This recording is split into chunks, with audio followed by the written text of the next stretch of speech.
Happy Earth Day, my non-existent viewers.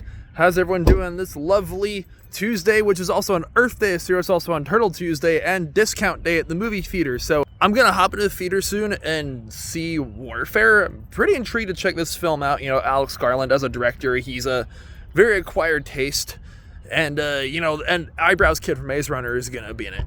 But before we do so, I have to give a special species shout out. You know, I've been doing these kinds of videos on Tuesdays for, Turtle Tuesday, and today being Earth Day, I was like, okay, this has got to be one of those like Turtle Tuesday episodes where I couple real life turtle facts with the Turtle Tuesday episode, or either that or a movie, because it's Tuesday, so it's discount ticket day. But today we're killing three birds with one stone. I'm gonna be showing some Annam pond turtle facts. You're gonna see and review the movie Warfare, and then I'm going to review episodes 3 and 4 of season 3 of, the 2012 Teenage Mutant Ninja Turtles show. We have a few Annam pond turtles at the reptile house here in the Columbus Zoo, and we're really blessed that we're one of the few zoos, not just in America, but in the entire world, to have the Annam pond turtles. They're medium-sized, and they're easily distinguished from like their dark scale colors with some yellow stripes on the sides of their heads. But unfortunately, these guys are critically endangered, with only like 50 left in the wild. Their main threats being poaching, habitat loss, and the pet trade. Like, turtles are very popular pets, but it's very important that you don't take endangered turtles out of the wild. So yeah, with all that being said, if you guys, like I said, we got quite a few of them at the reptile house of the Columbus Zoo. We're very blessed. And if you guys today being Earth Day, if there's a certain cause you want to contribute to, like if you guys support, want to support AZA accredited zoos and the efforts they do in saving animals in the wild on this lovely Earth Day, I'll leave a link in the description down below. And yeah, let's jump into the theater. Alright, so I got home from the movie, I've showered, and I just turned on episode 3 of season 3 of Teenage Mutant Ninja Turtles, Buried Secrets. They just cleaned the house, and now they found April's farmhouse's basement with the buried alien, the Krang ship. But anyways, back, like I said at the start of this video, Alex Garland as a director for Warfare. Alex Garland's filmography is a very acquired taste, but this film is also directed by Ray Mendoza, I hope I'm pronouncing his name correctly, who is an Iraqi war veteran. I think having two directors really worked in Warfare's favor, because I feel like, I've seen Men, I've seen Ex Machina, I've seen Civil War, which all those films I at least enjoy. Like, I enjoyed Men, I really enjoyed Ex Machina and Civil War, but I think there's a lot of people who really don't like Alex Garland. I hope this film can change their minds, because this Warfare is one of the most uniquely realistic warfare films I've seen in a very long time.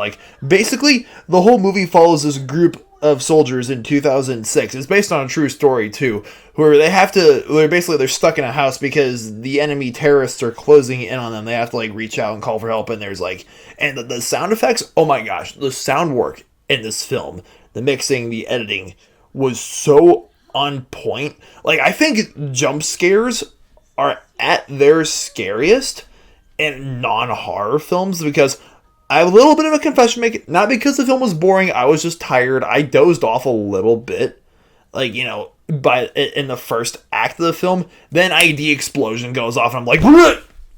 I was just like, oh my gosh, that just happened. And yeah, this film's an hour and 30 minutes, but the first act is a lot slower in terms of pacing than the movie throughout, despite its short runtime, is a fairly slow burning film, which again is realistic, because war is not all real life war and armed conflict is not all action and shootouts and blood and guts 24/7. It's a lot of boredom, a lot of sitting around, a lot of monotony, and you see the soldiers bantering with each other throughout the film, and I think that was definitely the right call to make. And again, when stuff does go down, when there is conflict, when there is combat, when there is battles taking place, it is not pretty. There's two guys are injured throughout most of the film, and it's basically them getting from point A to B, getting, that soldier never leaves man behind, that sort of thing. I gotta say, all in all, Warfare is, I walked into it, with fairly positive expectations, and I gotta say, it's one of the best films of the year so far, so I have to give Warfare a 7 out of 9 stars. It's a really likable film. Now, on to the Turtles. Alright, so, I just watched the season 3, episode 3 of, Buried Secrets, and, man, like, this show, poor April just keeps getting the punching bag with her being kidnapped or her family being held hostage somewhere, because turns out the Krang experiment wasn't actually Rachel's mom. It was a Krang that utilized both April O'Neil's mom's DNA and Krang DNA to basically terrorize the Turtles. And I love how at the start of this episode, they do a reference to the 1990 Turtles film with the wax on, wax off, wax on, wax off when they're cleaning the house. I thought that was really cute. In the next episode, episode 4, is going to be called The Croaking.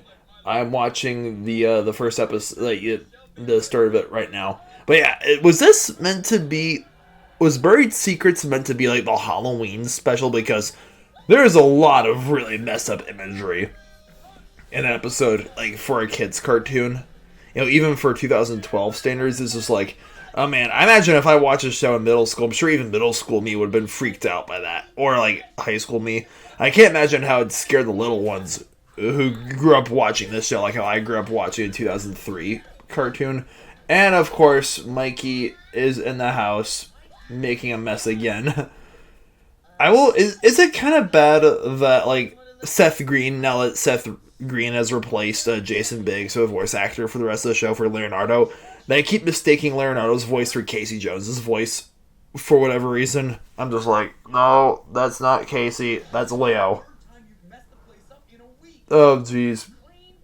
Poor Mikey having to clean up his messes again.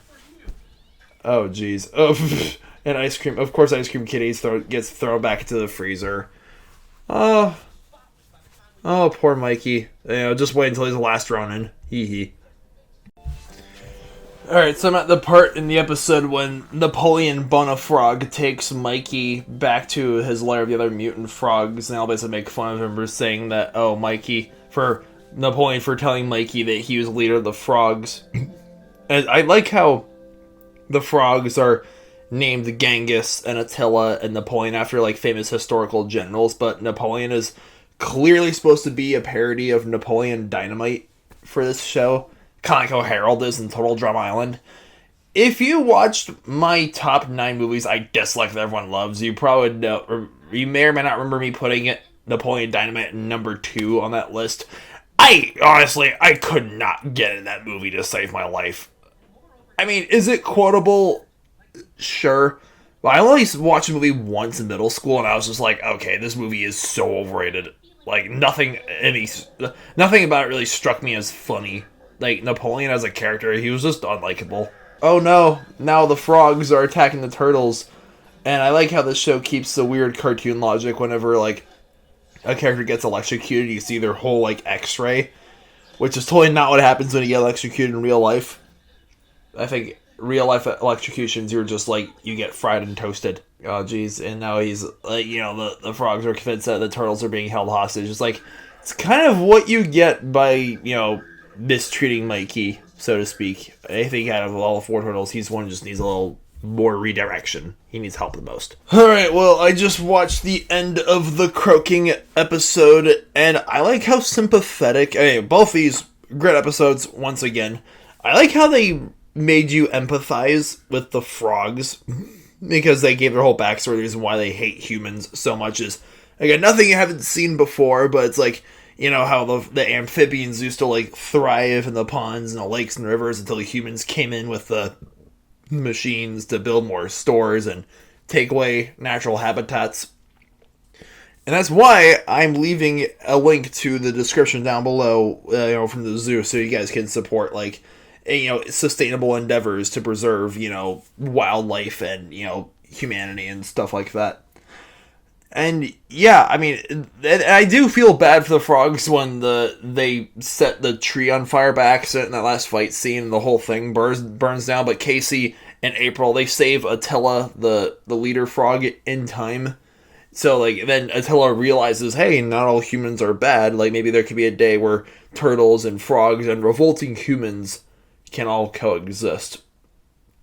And I also like how Napoleon, he becomes a new general, and he's just like, we have like 20,000 like cousins in Louisiana, which is just like, oh man, is that supposed to be an adult joke hidden in a Nickelodeon cartoon from 2012?